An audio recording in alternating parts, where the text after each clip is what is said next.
Late March 1945. Western Germany. A canvas field hospital trembles under distant artillery. The ground is wet with thawing mud, pressed flat by boots, stretchers, and ambulance tires that never stop arriving.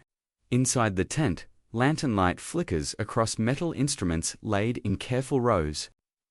The air smells of iodine, smoke, and damp wool. A group of German women in medical uniforms stands under guard near the entrance. Prisoners now, their insignia removed, their future uncertain. They expect questioning, paperwork, interrogation. Instead, stretchers rush past them. Allied soldiers, pale and bleeding, fill every available space. Surgeons work without pause. Orderlies shout for more hands. The war has created a problem ideology cannot solve: too many wounded, and not enough people trained to save them. By early 1945, the war in Western Europe had entered its final and most relentless phase. After the Allied landings in Normandy the previous summer, German forces had been pushed steadily eastward across France and into their own territory. What followed was not a clean collapse, but a grinding retreat marked by desperate counterattacks, shattered infrastructure, and constant movement of armies across ruined landscapes. The Western Front no longer is the static trench lines of the First World War. It moved quickly, sometimes faster than supply systems and medical services could adapt. Armored divisions advanced through towns, still burning from artillery barrages. Bridges were destroyed as quickly as engineers rebuilt them. Roads clogged with refugees mixed with military convoys. Slowing evacuation routes that wounded soldiers depended upon for survival. Every offensive produced waves of casualties. Artillery remained the war's deadliest weapon, tearing through infantry formations and leaving complex wounds that required immediate surgical attention. Mines, urban combat, and air attacks added to the toll. Field medics performed first aid under fire, but survival depended on what happened next. Rapid evacuation to aid stations, then to field hospitals positioned just behind the advancing lines. These hospitals operated under relentless pressure. Surgeons worked in rotating shifts that blurred into one another. Nurses monitored shock, controlled bleeding, prepared transfusions, sterilized instruments, and recorded vital signs with mechanical precision despite exhaustion. A successful operation often depended less on a single dramatic moment than on dozens of quiet, practiced actions performed correctly and without delay. By 1945, Allied medical systems were among the most sophisticated ever assembled in wartime, yet even they were strained. Advances in blood transfusion, antibiotics, and surgical techniques saved thousands who would have died earlier in the war. But these advances required trained personnel. Skill could not be manufactured overnight. At the same time, Allied forces captured German soldiers in enormous numbers as defensive lines collapsed. Among these prisoners were not only infantrymen, but also logistics staff, engineers, doctors, and nurses, individuals whose professional training suddenly existed on the opposite side of the battlefield. A practical dilemma began to emerge behind the front lines. The number of wounded kept rising, while the number of trained medical hands never seemed enough for the pace of modern war. The presence of trained medical personnel among prisoners of war created a situation already anticipated, at least in principle, by international law. The 1929 Geneva Convention relative to the treatment of prisoners of war established standards intended to preserve a minimum level of humanity even during total conflict. Among its provisions was recognition that captured medical personnel occupied a unique position. Unlike combat troops, their professional role was tied to care rather than combat, and under certain conditions, they could be retained to assist in medical duties. In practice, however, law and battlefield reality rarely aligned perfectly. Trust was fragile in 1945. Years of brutal fighting, propaganda, and reports of atrocities had hardened attitudes on all sides. Allied commanders could not ignore security risks. Enemy personnel working near wounded soldiers raised fears: sabotage, intelligence gathering, or simple resentment turning dangerous under stress. Yet necessity pressed harder than suspicion. Allied advances into Germany accelerated after the Rhine crossings in March 1945. Casualty Clearing stations and field hospitals expanded rapidly, often set up in schools, factories, or temporary canvas complexes assembled within hours. Medical units followed close behind combat formations, sometimes relocating every few days as the front moved eastward. Exhaustion spread through medical ranks just as surely as among frontline infantry. Doctors and nurses worked beyond regulated limits. Sleep became irregular and brief. Supplies arrived unevenly. Even with improved logistics, sudden surges of wounded after major engagements overwhelmed carefully planned systems. In those moments, survival depended not only on equipment but on experience, the steady hands of trained professionals who understood shock, infection, and surgical preparation instinctively. Captured German nurses represented precisely that kind of experience. Many had served for years in military hospitals, treating air raid victims, battlefield casualties, and civilians injured during bombing campaigns. Their training was practical, disciplined, and directly transferable to the demands facing Allied medical units. Commanders and senior medical officers faced an uncomfortable calculation. Interrogations could wait. Paperwork could wait. The wounded could not. Under supervision and within the framework permitted by wartime regulations, a decision began to take shape, one driven less by diplomacy than by urgency. The battlefield had created a moment where professional skill mattered more immediately than nationality. And so the focus of events narrowed from treaties and strategy to a single crowded medical tent, where theory would soon become action. For the German nurses standing under guard, the war had already ended in one sense. Their units had been overrun, their patients left behind or evacuated, their uniforms stripped of insignia. Captivity replaced command structure overnight. They expected processing, identification, questioning, instead. They were placed within sight of stretchers bearing Allied soldiers, men who, only days earlier, had been advancing against their own country. Professional training does not disappear with surrender. The sight of uncontrolled bleeding, labored breathing, or a body slipping into shock triggers reflex more than ideology. Years of repetition take over.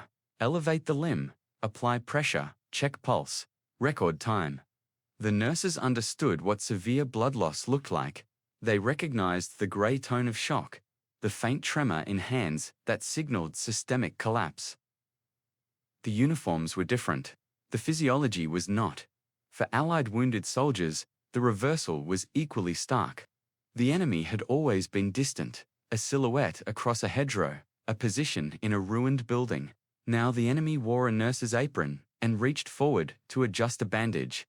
In that confined space, identity became complicated. A wounded soldier did not debate politics.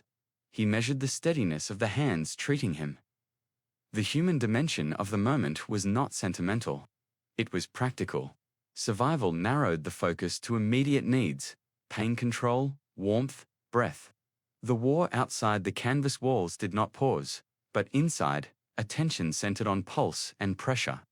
The final months of the war produced sudden spikes in casualties. As Allied units crossed rivers, breached defensive lines, and fought through urban centers, resistance remained unpredictable. German formations, though weakened, launched localized counterattacks. Artillery positions fired until ammunition ran dry. Roadside mines and anti-tank weapons inflicted abrupt losses. Each engagement sent dozens, sometimes hundreds of wounded rearward within hours. Field hospitals were designed for flexibility, but flexibility had limits. Operating tables filled, recovery cots filled, supply inventories thinned. Medical units functioned on careful rotation. Yet the tempo of 1945 rarely allowed ideal scheduling.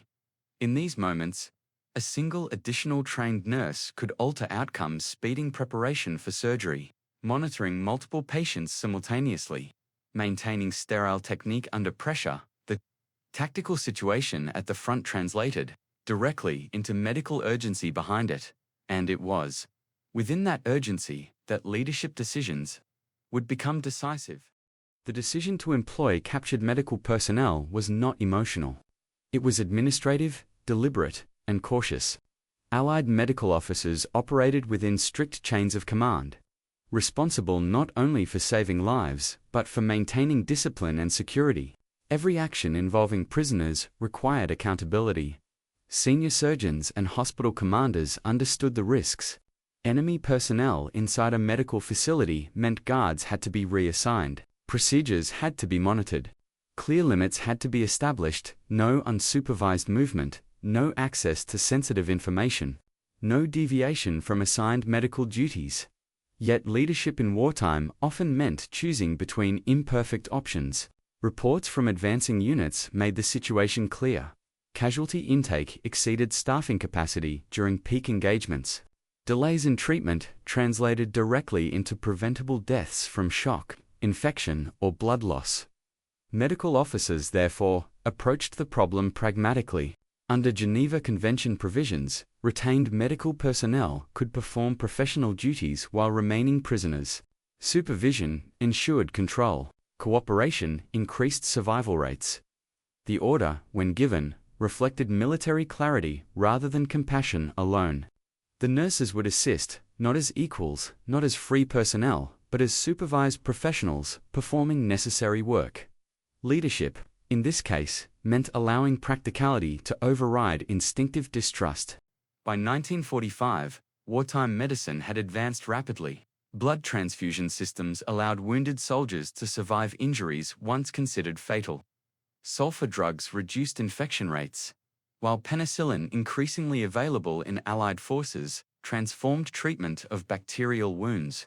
Mobile surgical teams operated closer to combat zones than ever before. But technology alone did not save lives. Blood, plasma required monitoring.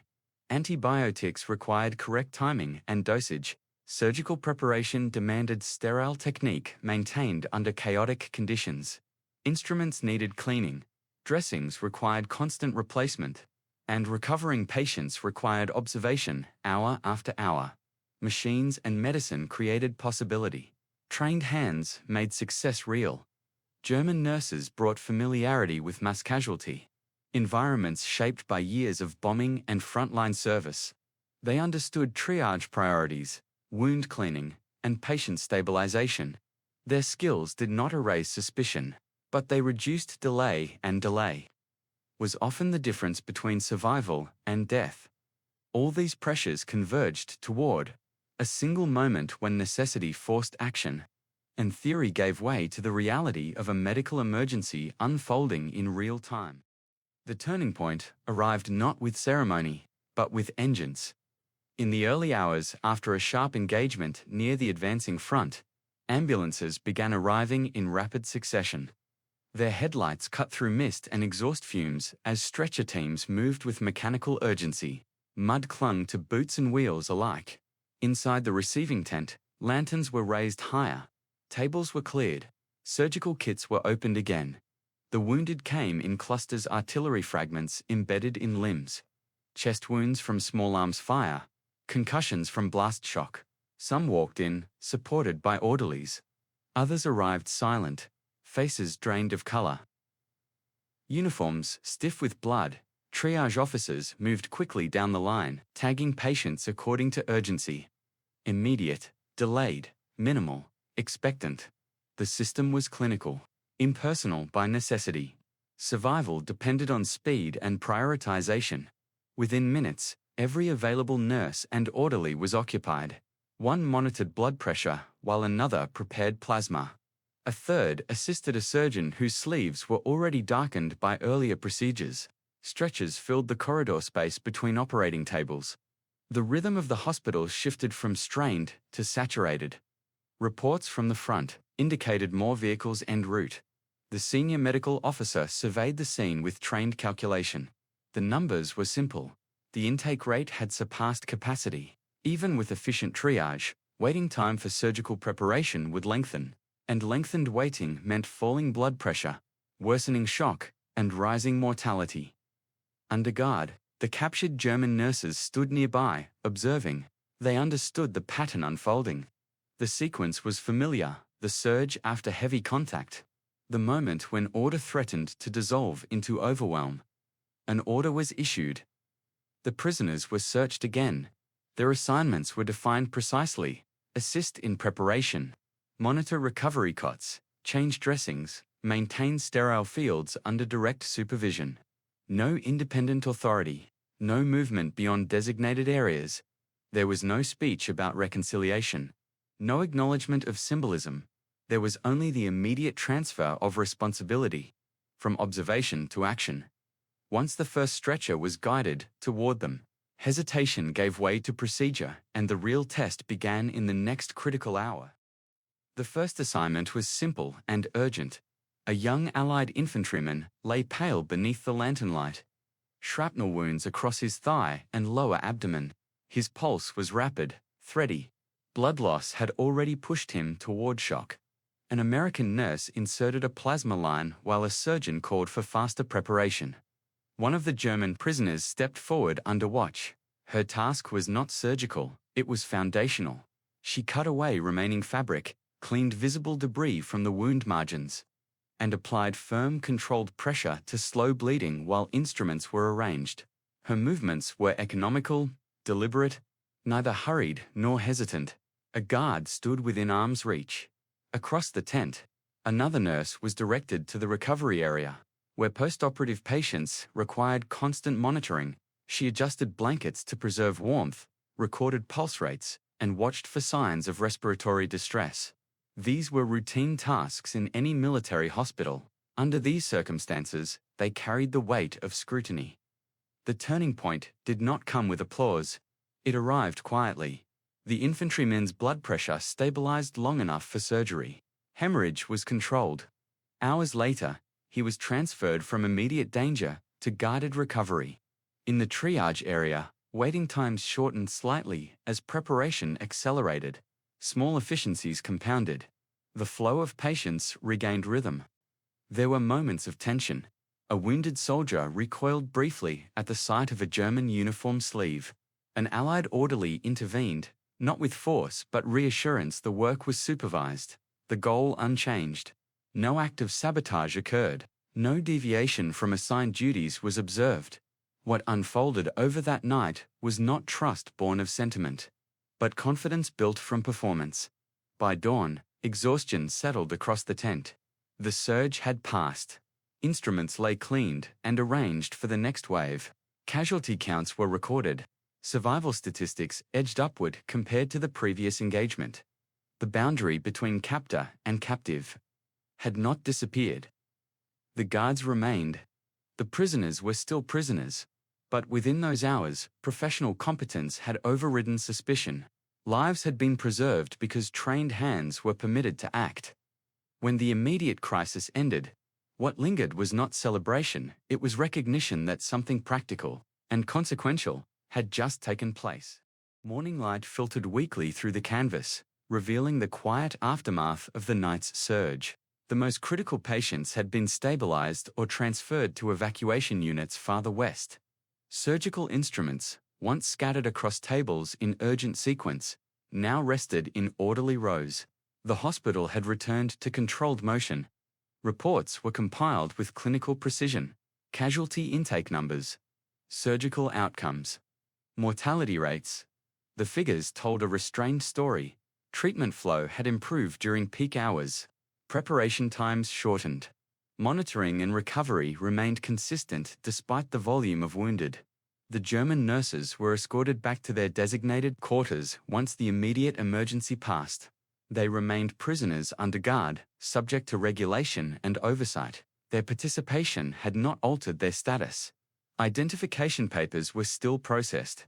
Custody procedures continued as required. Yet something subtle had shifted inside the medical unit. Allied personnel, who had worked beside them during the crisis, viewed the previous night through a professional lens. They had observed competence under pressure. Tasks were executed correctly. Instructions were followed precisely. No breach of protocol occurred. The change was not emotional reconciliation. It was procedural recognition. Subsequent casualty surges saw similar decisions repeated under supervision. Assignments remained limited and monitored, but the precedent had been set.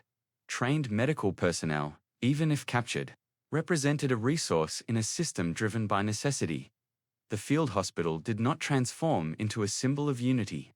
It remained a wartime facility, defined by order, hierarchy, and caution. But within its structure, practical cooperation had taken root and its implications extended beyond a single night's emergency. Beyond the field hospital, the wider war moved toward its conclusion with accelerating speed. Allied forces pushed deeper into Germany, capturing cities, supply depots, and thousands more prisoners each week.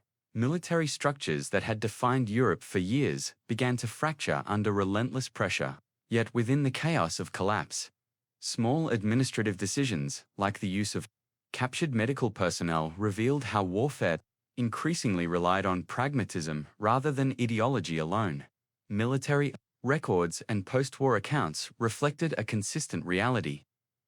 Medical neutrality, though fragile, persisted even in total war. Doctors and nurses on opposing sides shared professional standards, shaped by international conventions and long-standing medical ethics. The obligation to treat the wounded, regardless of uniform, was not always perfectly upheld, but it remained an operational principle recognized by many commanders. For the German nurses, their wartime experience entered a complicated final phase. They remained under custody until formal processing and eventual repatriation after Germany's surrender in May 1945. Their service in Allied medical facilities did not erase the broader conflict, nor did it dissolve responsibility or national divisions. Instead, it became one of many documented instances where necessity forced cooperation between former enemies. For Allied personnel, these moments reinforced an evolving understanding of modern warfare. Victory depended not only on firepower but also on logistics, medicine, and disciplined adherence to humanitarian frameworks that preserved order amid destruction. The hospital tents were dismantled as fronts advanced and new facilities replaced old ones. Patients moved onward through evacuation chains, carrying scars that would last decades. What remained was a quieter legacy, proof that even at the war's most destructive end, professional duty could momentarily bridge the distance created by years of violence. In the final months of the Second World War, entire governments collapsed, armies disintegrated, and cities fell into ruin. Ideology had driven nations into total conflict, defining enemies in absolute terms. Yet inside a canvas hospital tent, that certainty narrowed to a simpler equation: a wounded body, a limited window of time, and the skill required to prevent death. The decision to employ captured German nurses did not end the war. It did not erase years of destruction or the suffering inflicted across continents. It was smaller than that: administrative, supervised, practical, but within that practicality lay something enduring. Modern warfare had become industrial in scale, yet survival still depended on human hands guided by training and discipline. In allowing those hands to work, even across enemy lines, commanders affirmed a principle older than the conflict itself: medicine answers first to life.